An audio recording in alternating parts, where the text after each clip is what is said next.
እሺ ሰላም እንዴት ናችሁ?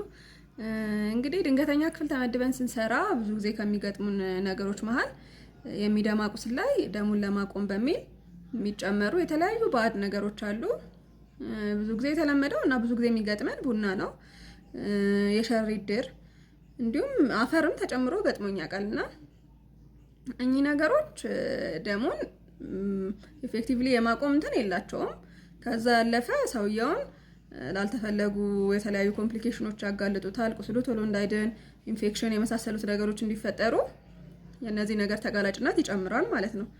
ታዲያ በሆነ አጋጣሚ አንድ ሰው መንገድ ላይ እየደማ ብናገኝ ምንድነው ልናደርግ የምንችለው የሚለውን ስናይ ያ ሰው ሕክምና ቦታ ደርሶ ተገቢው ሕክምና እስኪደረግለት ድረስ ማድረግ የምንችለው በጣም ቀላል ነገር አለ። ይሄም የሚደማው ቁስል ላይ የተወሰነ ፕሬሸር አፕላይ አድርገን በንጹህ ጨርቅ በልብሳችን ቅዳጅ ሊሆን ይችላል ከተገኘ ጎዝ ምናምን ከተገኘ ጥሩ ነው። ንጹህ ማለት ሰውየው ለኢንፌክሽን ላይ ያጋልጥ የሚችል ሌላ ማቴሪያል ላይገኝ ይችላል ያው አደጋ ቦታ ላይ ስለሆነ። ስለዚህ የልብሳችን ቅዳጅ አድርገን የተወሰነ ፕሬሸር አፕላይ አድርገን በጣም መጥበቅ የለበትም። ያው በጣም ከጠበቀ የደም ዝውውር ሊዘጋ ስለሚችል የተወሰነ ፕሬሸር አፕላይ አድርጎ ማሰር፣ ያንን ቦታ ልብሱን ጠቅልሎ በተወሰነ እንትን ማሰር። ይሄንን ነው ልናደርግ የምንችለው። እግር ላይ እጅ ላይ ከሆነ ያንን የተጎዳውን አካል ከፍ አድርጎ ወደ ላይ ከፍ አድርጎ መያዝ ደሙን በተሻለ ሁኔታ ለማቆም ይጠቅማል።